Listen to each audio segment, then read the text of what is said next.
Thank you very much. We have some very exciting news today. We have numerous fronts are being covered. Before we do that, Will will give me certain proclamations. We'll sign them, and you'll hear a little bit about them. Will, please. Yes, sir. First, we have for your signature 5 official designations of special envoys. The first is Mr. Steve Witkoff, who's actually in the room, to be your Middle East envoy.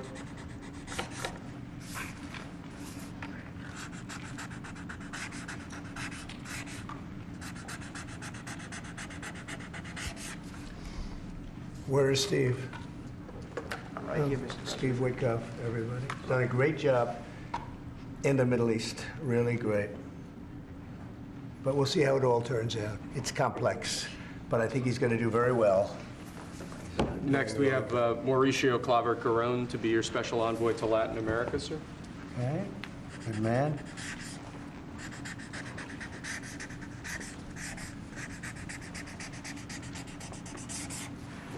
Okay. Thank you, sir. Next, we have retired General Keith Kellogg to be your special envoy on Russian-Ukraine issues. We've made a lot of progress on Russia, Ukraine. We'll see what happens, but a lot of progress has been made. We're going to stop that ridiculous war.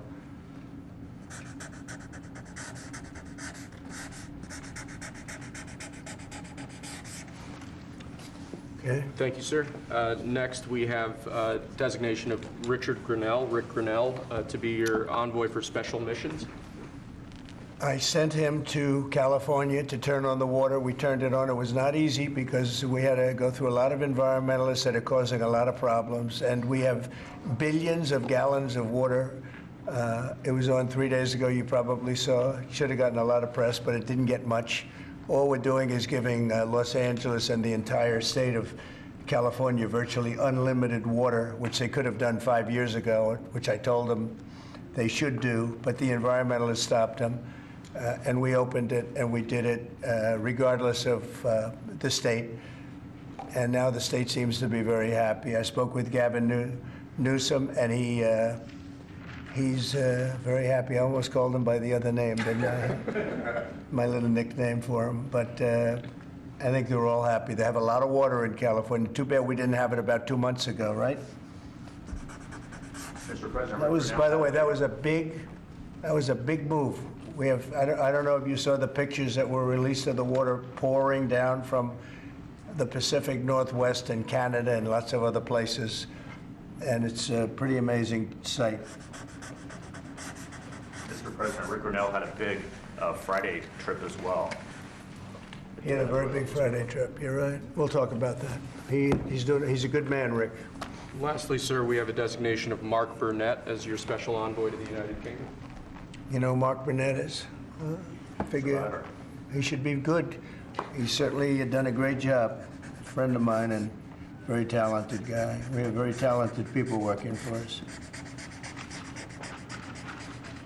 I'll hold that one up because Mark gets so much television. We'll hold it up, right?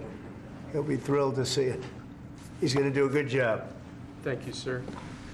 Next, your administration has smashed records for appointing large numbers of highly qualified, capable people at all levels of the federal government. These are 28 sub-cabinet level officials being appointed to a number of different departments and agencies. Some of them are quite important positions like departmental general counsels, but these are people who have been pre-vetted and have received your approval previously. Very good.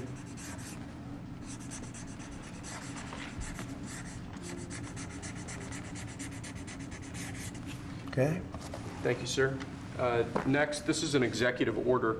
This charges your Secretary of the Treasury, Scott Bessent, and your Secretary of Commerce, Howard Lutnick, to begin a process that will hopefully result in the creation of an American sovereign wealth fund. It's a very exciting event. We're going to have a sovereign wealth fund, which we've never had. We have a lot of things that create wealth, and you're seeing that over the last 2 weeks. I think we've created more wealth. Other people have created de-wealth, the people, my predecessors. We're creating a lot of wealth. Scott, maybe you'd like to say something about it, and I'd ask also Howard to say something about it. Yes, sir. This is very exciting. We're going to stand this thing up within the next 12 months. We're going to monetize the asset side of the U.S. balance sheet for the American people. We're going to put the assets to work. And I think it's going to be very exciting. We're going to study best practices as done around the world. It'll be a combination of liquid assets, assets that we have in this country as we work to bring them out for the American people. The extraordinary size and scale of the U.S. government and the business it does with companies should create value for American citizens. If we are going to buy 2 billion COVID vaccines, maybe we should have some warrants and some equity in these companies and have that grow for the help of the American people. So bringing all these things together, I think we'll create, Scott and I will create an amazing sovereign wealth fund for you, sir. So other countries have sovereign wealth funds, and they're much smaller countries, and they're not the United States. We have tremendous potential in this country, tremendous. You're seeing that, what's happened just in a short period of time. And as an example, TikTok, we're going to be doing something perhaps with TikTok, and perhaps not. If we make the right deal, we'll do it, otherwise we won't. But I have the right to do that, and we might put that in the sovereign wealth fund, whatever we make, or if we do a partnership with very wealthy people, a lot of options, but we could put that as an example in the fund, and we have a lot of other things that we could put in the fund. And I think in a short period of time, we'd have one of the biggest funds, and you know, some of them are pretty large, I must tell you. Some of the, like the Saudi Arabia fund is on the large side, but eventually we'll catch it. But we're going to create a lot of wealth for the fund, and I think it's about time that this country had a sovereign wealth fund, and these two gentlemen and some others are going to work with them very closely, and they'll be heading it up, and they're going to do a great job. Two highly respected people that have done unbelievably well in the world, in the real world. So that's a big deal, huh? Yes, sir. I think it's going to create value and be of great strategic importance. Mr. President, why is it important for Elon Musk to have access to the payment systems at Treasury? Well, he's got access only to letting people go that he thinks are no good if we agree with him, and it's only if we agree with him. He's a very talented guy from the standpoint of management and costs, and we put him in charge of seeing what he can do with certain groups and certain numbers. The numbers, some of the numbers are horrible, what he's found. Think of it, $100 million on condoms to Hamas, and many other things that are frankly even more ridiculous. And they're finding tremendous waste, really waste, more than anything else, I think you could say. Probably fraud and abuse could be added to it, the more standard waste, fraud, and abuse. But they're finding tremendous amounts of really bad things, bad spending. You've been reading about, you've been writing about some of it, frankly, and some of the things that they've been doing is just terrible. Elon can't do and won't do anything without our approval, and we'll give him the approval where appropriate. Where not appropriate, we won't. But he reports in, and it's something that he feels very strongly about, and I'm impressed because he's running, obviously, a big company. It has nothing to do, if there's a conflict, that we won't let him get near it. But he does have a good natural instinct. He's got a team of very talented people. We're trying to shrink government, and he can probably shrink it as well as anybody else, if not better. Where we think there's a conflict or there's a problem, we won't let him go near it. But he has some very good ideas, and we have a lot of very other talented people also. We're bringing in the most talented people in the world. By the way, we just unrelated, but we have two of the most talented people in the world, the legendary Rupert Murdoch and Larry Ellison. So they are two legends in business, publishing, and probably every other. Rupert is Larry pretty much in a class by himself, right? I mean, although you may have a couple of bucks more, I don't know, but Rupert is in a class by himself. He's an amazing guy, and Larry is Larry. Larry's one of the most serious players anywhere in the world. So it's an honor to have you. This has nothing to do with you people, but they're here, and I thought it would be appropriate. I'm sure you didn't recognize them. They're all going crazy. They say, what are they doing here? Thank you, sir. Mr. President, on Elon Musk. Is there any chance that Canada or China could also get out of the tariffs after you struck a deal with Mexico Well, today? nobody was out with Mexico. We had a great talk with Mexico, and we had President Sheinbaum is a woman. I like her very much, and we've had good relationships, but we have to stop fentanyl from coming in, whether I like somebody or not, and we have to stop the illegal aliens from coming in. I think we've lost 200,000 people on average a year for many years, much higher than the 100,000, could be even closer to 300,000. And they've agreed to put in 10,000 soldiers permanently, like forever, 10,000 soldiers at their side of the border and stop fentanyl and illegal aliens from coming into our country. They have a big incentive to do. Other than that, we've agreed to talk and consider various other things. We haven't agreed on tariffs yet, and maybe we will, maybe we won't. But we have a very good relationship. I also spoke with Prime Minister Trudeau of Canada, and we had a good talk in the morning, but I did ask him a couple of questions, like, you know, banks aren't allowed to do business in Canada. Canada is very tough. Canada is very, you know, we're not treated well by Canada, and we have to be treated well. Banks are not, as an example, allowed. Did you know that? That banks, American banks, are not allowed to do business in Canada. Can you believe that? And that's one of many things that we talked about, and I think we'll win most of the subjects. But for some reason, a lot of things have been very unfair with Canada. I noticed that in the first term. You deal with people, and after a while, you begin to realize, like you learn that Larry Ellison's very tough to do business with, okay? He's a very tough guy. I mean, I'm sure you're shocked to hear that. But Canada is very tough. They're very, very tough to do business with, and we can't let them take advantage of the U.S. They don't take our agricultural product for the most part. They don't take our cars. They make cars, but they basically don't take our cars. And, you know, we don't need, and look, I think we're going to have another good conversation today. We're actually speaking at 3 o'clock again. But we don't need them to make our cars. We don't need them to give us lumber. We don't need them for agricultural products because we have all the agriculture we need. They don't take our agricultural product for the most part, our milk, dairy, etc. A little bit they do, but not much. We take theirs.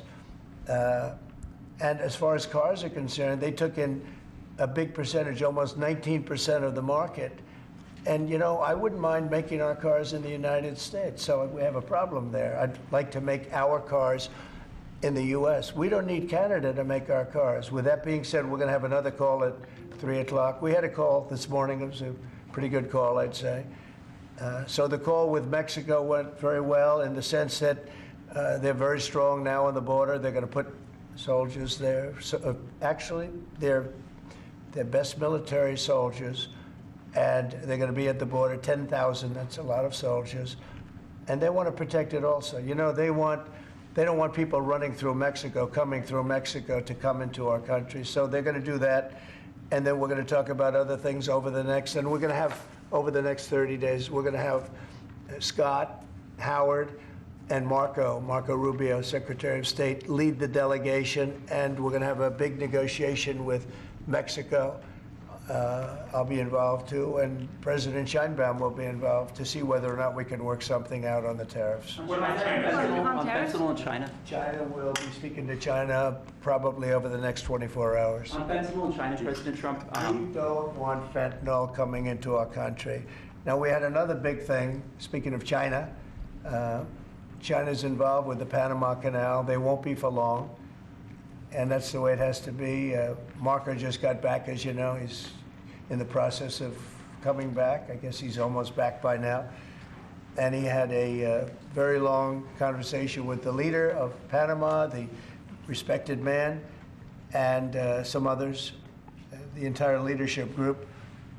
And we're trying to work a deal on the Panama Canal. The Panama Canal was given foolishly years ago to, it shouldn't have been happened, years ago to Panama by Jimmy Carter and the group. We lost 38,000 people building the Panama Canal, like one of the great wonders of the world. It's the biggest job we've ever built, the biggest project we've ever built in this country, dollar-wise and every other way. 38,000 people died, Americans, all men, just about, laborers and construction people. They went to Panama. The mosquito got them. Between mosquito and snakes, we lost 38,000 people. It was the most expensive project ever built by the United States. The biggest, most expensive project we ever built 110 years ago. If you bring it up to now, it would have been the equivalent of $2 trillion. The most expensive we ever built, and we gave it away for $1, okay? We gave it away essentially for nothing. And we either want it back, or we're going to get something very strong, or we're going to take it back.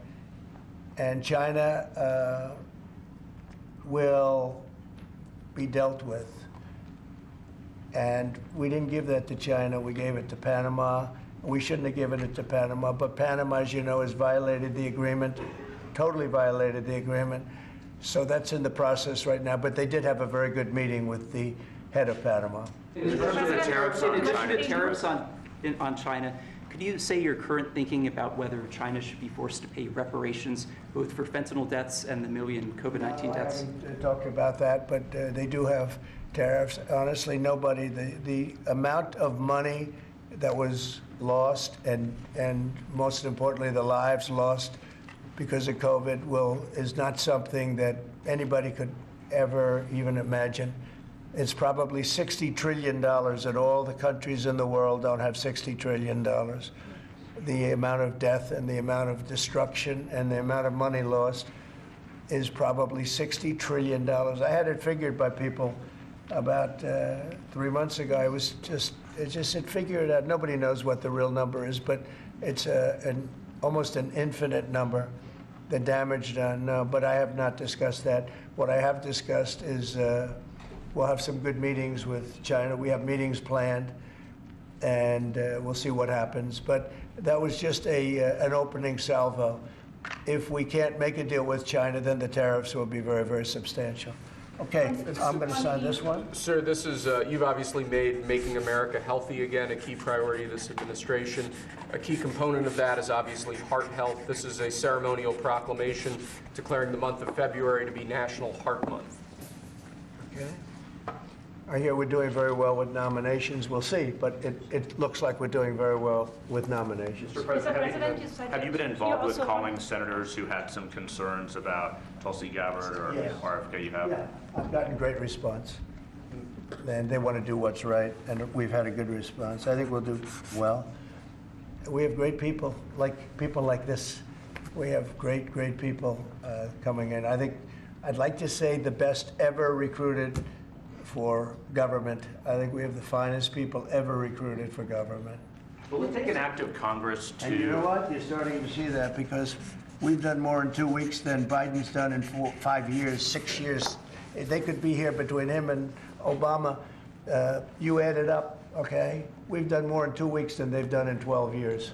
Will it take an act of Congress to do away with USAID, or do you believe you have the legal authority to do that? No, if not when it comes to fraud. If there's fraud, these people are lunatics. And if it comes to fraud, you wouldn't have an act of Congress, and I'm not sure that you would anyway. But we just want to do the right thing. It's something that should have been done a long time ago. It went crazy during the Biden administration. They went totally crazy, what they were doing, and the money they were giving to people that shouldn't be getting it, and to agencies and others that shouldn't be getting it. It was a shame. So tremendous fraud. But we'll be doing a report. We'll be giving you that report at the appropriate time. As you know, in the first term, though, USAID was something that you liked in some respects. I love the concept. Ivanka had some programs. Sure, I love the concept, but they turned out to be radical left lunatics. And the concept of it is good, but it's all about the people. Mr. President, you said you also want to impose tariffs on the EU. What kind of tariffs are you thinking about? Well, we have massive deficits with the European Union, massive, like $350 billion, if you can believe it. They don't take our farm product. They don't take our cars. They don't take almost anything, but we take their cars. We have millions of cars coming in, BMW and Mercedes-Benz and Volkswagen and just so many different cars, and we don't do anything about that. And we don't charge them tariffs. They make it impossible to sell cars in the European Union. They make it very difficult, agricultural product. They actually don't take it, and they have a lot of excuses. Some of them are the pesticides and the different chemicals used, and Bobby Kennedy actually is looking at that very, very seriously, because maybe it's not necessary to use all of that. You know, we want to be the healthiest country, and we're not. We spend more money on food than anybody else in terms of its creation, but we're not the healthiest country. So maybe there is something to the fact that we shouldn't be using so much chemical, and maybe that'll stop. But Bobby Kennedy is the one, because he is not a believer in all of the things we have done, and neither are the Europeans. So we'll see what happens. But they use it as an excuse not to buy our product. And I asked a couple of the leaders, I don't want to use names, but how many Chevrolets or Fords do you see in the middle of Munich? And the answer is none, because they don't take any cars. They don't take anything. So the European has abused the United States for years, and they can't do that. And they want to make a deal. Let me tell you, in all cases, they all want to make deals. There's nobody that doesn't want to make deals. They've been abusers, and they want to make deals. So we'll see about that. But we'll have, I think, some very fair. All we want is a fair deal. And you know, there's a word, reciprocal. I'd go right now, reciprocal tariffs on everybody, because many of the countries that you feel so horrible about, the way they're being treated by Trump, you're saying, oh, President Trump is so terrible to them. Well, they charge us tariffs. European Union has a VAT tax, which is through the roof, okay? It's a similar thing, similar to a tariff. It's a VAT. And they have it, and it's numbers like you wouldn't believe. And Canada, I told you about the banks, and I told you they charge us. And people don't say that. They don't like to say it. Just like they don't like to say that I opened up the water for California. It's a great thing. It's too bad they didn't do it themselves. I had to do it, and it was not easy. We did it a very rough way, and I didn't like to do it a rough way. We shouldn't have to do it a rough way. But a lot of these countries that we're talking about, you know, they're so-called allies, but they don't treat us well. And just like I got $420 billion, and now it's actually over $600 billion. The Secretary General of NATO came in 2 weeks ago, and he said it was a miracle when Trump came in, when President Trump came into NATO, he said it was $636 billion by saying to them, no, you have to pay. And if you don't pay, we're not going to be there for you. You know, somebody has to say it, and they paid. And it was a large amount of money. And one of the problems we have with the Russia-Ukraine situation is that we want to see some equalization, because we're in for close to $300 billion, and they're in for $200 billion less. Why are they in for less? Because Biden never asked them for money. He never said, you got to pay. He never did. All he did is hand out money. So we're talking with them right now, and we're actually working some deals right now, so we have some guarantees and some other things to keep that whole situation to go, really going. I mean, going. We're telling Ukraine they have very valuable rare earth. We want what we put up to go in terms of a guarantee. We want a guarantee. We're handing them money hand over fist. We're giving them equipment. European is not keeping up with us. They should equalize. Look, we have an ocean in between. They don't. It's more important for them than it is for us. But they're way below us in terms of money. And they should be paying at least equal. They should really be paying much more than us. But let's say equal to us. And they're billions and billions of dollars below. So we're looking to do a deal with Ukraine where they're going to secure what we're giving them with their rare earth and other things. Mr. President, in terms of the deal with Mexico this morning, was that partially related to the market reaction and the criticism from Mr. Murdoch's own newspaper? He called it the dumbest trade war on the editorial page on Saturday. I'm going to have to talk to him about Is this market reaction or concern about... I've been right over the Wall Street Journal many times, I will tell you. I don't agree with him on some things. No, it's not only is it Not them. You're going to see. You're going to see. Every single one of those countries is dying to make a deal. You know why? Because they're ripping us off really badly. And the United States is tired of just being ripped off. And that's why we have $36 trillion in debt. We have it for a reason, because we make bad deals with everybody. And we don't allow that anymore. So the Wall Street Journal is wrong, because very simply, every single country that you're writing about right now is dying to make a deal, because the deals they have right now are so good and so good for them and so profitable for them. You didn't know that Canada didn't allow our banks. You didn't know all of these different things. And I think in the end, you're going to see that either very, very substantial tariffs are going to be paid by them, or they're going to make some kind of a deal. So did you blink this morning, or did Mexican President Sheinbaum Did what? Did you blink this morning, There or was did no your blinking. No, she's a wonderful woman, but she did agree to 10,000 soldiers on the border. I would say that's a lot. Would you say that's pretty good? 10,000 soldiers on the border? Sir, And the 10,000 soldiers are going to keep illegal aliens out, and they're going to keep them out, seriously out, and otherwise they're going to have a big penalty. Mexico is going to be penalized. They're not going to come through Mexico anymore, and they're not going to let the fentanyl come in from China. And China hopefully is going to stop sending us fentanyl. And if they're not, the tariffs are going to go substantially higher. Sir, just to clarify, when you said about Ukraine earlier, the rare earths, is that something you want them to give the rare earths to the United States? Yeah. Okay. I want to have security of rare earth. We're putting in hundreds of billions of dollars. They have great rare earth, and I want security of the rare earth. And they're willing to do it. Sir, you mentioned earlier that Elon On Musk... Canada, when you talk to Justin Trudeau again, is there anything he can give you at 3 p.m. when you talk again to also secure a pause, like you said, with Mexico? We have big deficits with Canada, like we do with all countries. I mean, I look at some of the deals made, I say, who the hell made these deals are so bad? But with Canada, I have a talk with him that you maybe know or maybe not. We're going to meet again or talk again at 3 o'clock, right after my next meeting, and we'll see what happens. I can't tell you what's going to happen. You mentioned that he could agree to change your mind on the Well, tariffs? we can always, look, what I'd like to see, Canada become our 51st state. We give them protection, military protection. We don't need them to build our cars. I'd rather see Detroit or South Carolina or any one of our, Tennessee, any one of our states build the cars. They could do it very easily. We don't need them for the cars. We don't need them for lumber. We don't need them for anything. We don't need them for energy. We have more energy than they do. We don't need them for energy.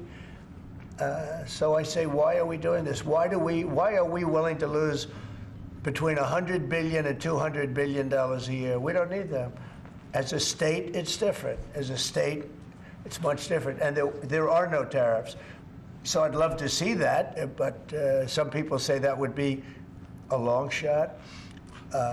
If people wanted to play the game right, it would be 100% certain that they'd become a state. But a lot of people don't like to play the game because they don't have a threshold of pain. And there would be some pain, but not a lot. The pain would be really there. So we're going to meet again by phone at 3 o'clock, and we'll let you know what happens. On Israel, President Trump, you're prepared to meet with Benjamin Netanyahu.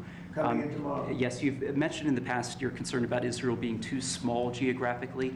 Would you support annexation of parts of the West Bank by Israel? Well, I'm not going to talk about that. It certainly is a small, it's a small country in terms of land. See this pen, this wonderful pen? My desk is the Middle East. And this pen, the top of the pen, that's Israel. That's not good, right? You know, that's a pretty big difference. I use that as an analogy. It's pretty accurate, actually. It's a pretty small piece of land. And it's amazing that they've been able to do what they've been able to do when you think about it. There's a lot of good, smart brain power, but it is a very small piece of land, no question about it. Mr. President, you said earlier that Elon Musk is doing everything with your say-so. So is there everything that he has done thus far, going to all the agencies, shutting off access, getting access to federal payments, that all has you're okay with all of that? For the most part, yeah. If we, I mean, if there was something that didn't have my okay, I'd let you know about it really fast. And you said there are some areas where you wouldn't let him work because he has conflicts of interest. If there was a no, I haven't seen that. and he would know not to do it. So we haven't had that yet. But if there was a conflict, we would let him work in that And area. earlier you said with regard to Panama that they were going to make a deal, or the U.S. was going to take it. How long do they have to make that sort of deal, and are you still leaving on the table military action? We're going to meet with Panama on Friday at about 3:30 in the afternoon by phone, and maybe there'll be some representatives at, here or there. But we're going to be talking to Panama on Friday, essentially. And they've agreed to certain things, but I'm not happy with it. On the Middle East, Mr. President, if I may, do you still have doubts that the ceasefire will hold? On what? On the Middle East, do you think the ceasefire will I hold? have no assurances that it'll hold. I mean, I've seen people brutalized. Nobody's ever seen anything like it. No, I have no guarantees that the peace is going to hold. Steve, you might want to say something about that. Steve Whitcock. It's holding so far. So, and we're certainly hopeful, and that's the president's direction. Get the hostages out and save lives and come to hopefully a peaceful settlement of it all. So far it's holding. Mr. President, on a different topic, questionnaires have been going out to FBI agents across the country who were involved potentially in the investigation. Do you believe anyone involved at any level should be fired, sir? Well, I think the FBI was a very corrupt institution, and I'm a victim of it in a true sense. I was able to beat it, but other people have been treated horribly. I think the FBI had a great reputation. I think its reputation was really damaged badly, as is DOJ. Now, look at what they've done in terms of weaponization. Look at what they've done to a political opponent. Probably got me elected by what they did. Or I think I was doing well anyway, but they might have got me elected. But you know what? We have to have pristine, beautiful, perfect law enforcement. And what we want to do, and Cash is the one to do it. He's the one guy that is going to do it. We have to bring the reputation of the FBI. We have to bring the fact of the FBI back to what it could be. Not even to what it was, even better than it ever was. Because who would have thought that the FBI could have been corrupted like they were corrupted? Who would have thought that would have happened? Who would have thought they would have been used to go after, political opponents, essentially, but me being the number one, and so many other things beyond that. And they've been hurt very badly, and we'll see what happens. But Cash is the one to do it, and I hear he's doing very well. Cash will straighten it out. We have great confidence that we can make the FBI great again. Mr. President, what do you We've got one or two more. Tulsi Gabbard's nomination is Tulsi Gabbard for intelligence. I think Tulsi's going to be doing okay. So I can't guarantee anything, but she's liked by so many people, especially people in the military and law enforcement. She has a little bit of trouble with some senators over her thoughts on Edward Snowden. I know Snowden, you've mentioned in the past you're thinking about pardoning him. Are you still, and what do you think about that criticism No, I of her? don't talk about it right now. I just, people feel very differently. Some people think he should be pardoned, and some people think it would be a terrible thing to do, but I don't get involved in that. Mr. President, what are you discussing with Mr. Murdoch and Mr. Ellison here today? Just respect. I have great respect for Rupert Murdoch. I disagree with him a lot of times with the Wall Street Journal, but that's all right. We've disagreed before, and I'm sure they didn't have any idea what they were talking about, because already you see what's happening. Look at Colombia. Look at what happened with that. Everybody said that with Colombia it was going to be a disaster. In one hour, everything was settled. You know why? Tariffs. Tariffs. Without tariffs, they wouldn't have been the same way. They would not have treated me the way they treated me, which was extremely nicely. And I don't want to use countries. I don't want to use names, but tariffs are very powerful, both economically and in getting everything else you want. Tariffs for us, nobody can compete with us because we're the pot of gold. But if we don't keep winning and keep doing well, we won't be the pot of gold, and then tariffs won't be so good for us. But when you're the pot of gold, the tariffs are very good. They're very powerful, and they're going to make our country very rich again. Thank you very much, everybody. Thank you, Press. How's the market doing? I think it responded well. Thank you, Press. Thank you, guys. Let's go. Thank you for watching. Make sure you subscribe to our YouTube channel and be sure to watch more videos from Fox, Illinois.